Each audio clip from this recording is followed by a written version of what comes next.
गई है मेरे ख्याल से। ये रोड है सर। ये गाड़ी पीछे जा रही थी, रोके नहीं है ना? रोके तो नहीं। नहीं, कुछ बोल रहे थे हम लोग। करीबन अभी 1:24, रात के 1:24 में हम लोग हैं गीदम की ओर, और भानपुरी एरिया से अपन सभी लोगों ने एक कट लिया है गीदम जाने की ओर। ये रास्ता बहुत ही कम अख्तियार किया जाता है रात के समय में, क्योंकि यहाँ पे कहा जाता है कि बहुत सेफ नहीं होता। लेकिन हम लोगों ने कोंडागांव से जगदलपुर की ओर लिया, तो हमने सोचा कुछ एडवेंचर किया जाए रात को 1:30 1:25। और अभी सरकार कह रही है कि नक्सलिज्म का खात्मा वो कर रही है।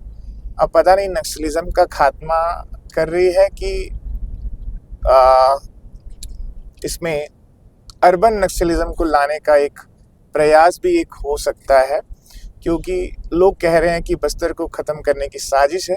तो हम लोग अब रायपुर से हम लोग निकले हैं राजधानी से, और रात को 1:30 बजे पब्लिक स्वर और द पीएस शो की टीम साथ में निकली हुई है बस्तर की ओर।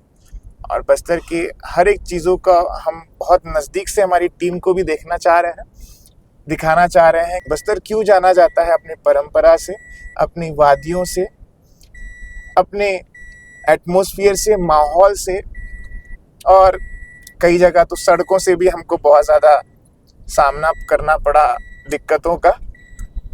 कैसा लग रहा है टंडन जी?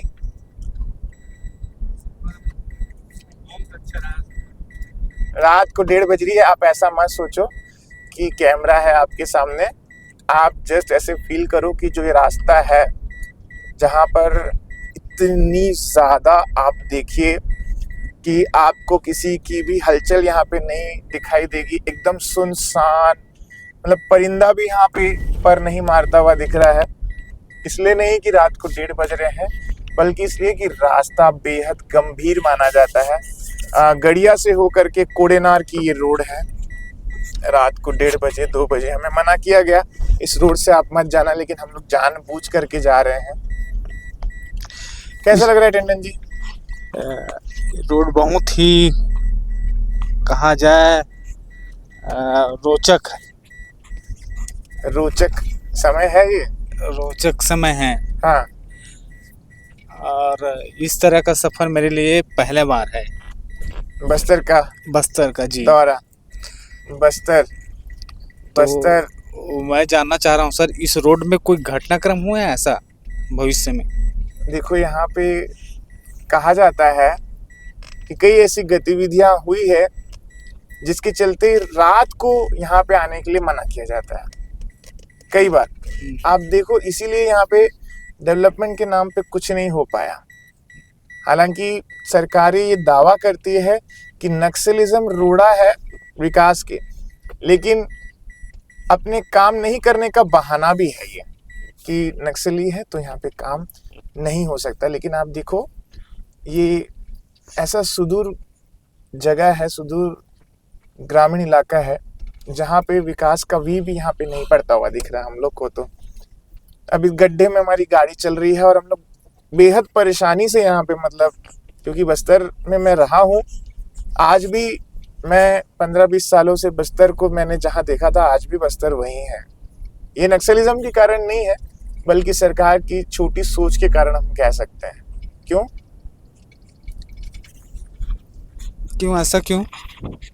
आप देखिए ना, बस्तर के कहते हैं नक्सली जो है वो परेशान करते हैं, वो नक्सली विकास नहीं होने देते।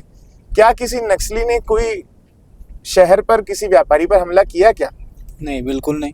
तो फिर उनको दिक्कत, मुझे ऐसा लगता है कि आप लोग तो रायपुर धमतरी से बिलोंग करते हैं, मेरा तो बस्तर नेटिव प्लेस रहा है जी। मेरे को ऐसा लगता है कि बस्तर की जो प्रकृति है, बस्तर की प्रकृति को बिगाड़ने को लेकर के नक्सली हावी होते हैं। और सीपीआई आप जो देखेंगे तो कम्युनिस्ट पार्टी ऑफ इंडिया, जो कि कार्ल मार्क्स के जो जो जो चाइना में जिन्होंने ये फॉर्मेशन किया था, कार्ल मार्क्स के पद चिन्हों में चलने वाली सीपीआई है, तो उनका कोई फिलोसॉफी मुझे ऐसा लगता है कि इस पे ज़्यादा बेस्ड है कि अमीर और अमीर होता जाता है और बस्तर के किसान, बस्तर के लेबर लोग जो हैं वो और गरीब से गरीब होते जा रहे हैं। जी क्या ये सही कारण है? जी बिल्कुल हो सकता है ये। तो ये यहाँ पे अपन जब देख रहे हैं तो मुझे नहीं लगता, रात को 1:30-2 बजे एकदम सन्नाटा, एकदम आप देखिए एकदम सन्नाटा है। पीछे मैंने कोई बोर्ड हाँ पीछे मैंने जो बोर्ड देखे हैं लगे हैं, हाँ हाँ हाँ जंगली जानवर होने का भी यहाँ सचेत किया गया है। हाँ, जंगली जानवर 100% यहाँ पे रहता ही है। यहाँ पे आपको कोई गाड़ी चलते हुए दिख रही थी क्या? नहीं, बिल्कुल यहाँ कोई गाड़ी नजर नहीं आ रहा है पिछले अभी तक। आधे पौन घंटे से एक भी गाड़ी, एक भी इंसान यहाँ पे परिंदा पर मारता हुआ आपको नहीं दिखा होगा। नहीं, बिल्कुल नहीं। तो बेहद, आप अगर इसे माने तो ये बेहद संवेदनशील रोड है कई मायनों में। और ये तो बस्तर के दौरे की कुछ शुरुआती हलचल है। आगे हमारा बस्तर दौरा कैसा होगा, क्या होगा, वो तो वक्त ही बताएगा। लेकिन फिलहाल रात को 1:30 बजे एडवेंचर ट्रिप है। हम जब बस्तर की ज़मीन पर हमने जब कदम रखा तो ये एहसास दिलाने के लिए ये रोड काफ़ी कुछ बयां कर रही है कि आखिर हम बस्तर पहुंच चुके हैं और बस्तर का सन्नाटा काफ़ी कुछ कह रहा है। बस्तर की जितनी भी संपदाएं हैं, बस्तर की जितनी भी कलाकृतियां हैं, बस्तर के जितने भी जो क्रांतिकारी लोग हैं, उनके संदर्भ में अब अपन वैसे भी बात करने वाले हैं, है कि नहीं? आगे जितने भी पॉडकास्ट होंगे वो भी आप सब लोग को देखने मिलेगा। हम लोग नक्सलिज्म पे बहुत डीपली कवरेज करने के लिए यहाँ पे आए हुए हैं। वैसे तो अंदरूनी क्षेत्र को भी दिखाने का हम कोशिश करेंगे, लेकिन जो नक्सलिज्म को लेकर के जिनका खास कवरेज है उनका भी पॉडकास्ट आपको दिखाएंगे, जो आपको नक्सलिज्म के पूरे अंदर थ्योरी तक आपको लेकर के जाएंगे, ताकि आप लोग भी समझे कि आखिर नक्सलिज्म है क्या, आखिर नक्सलवाद नाम कहाँ से आया।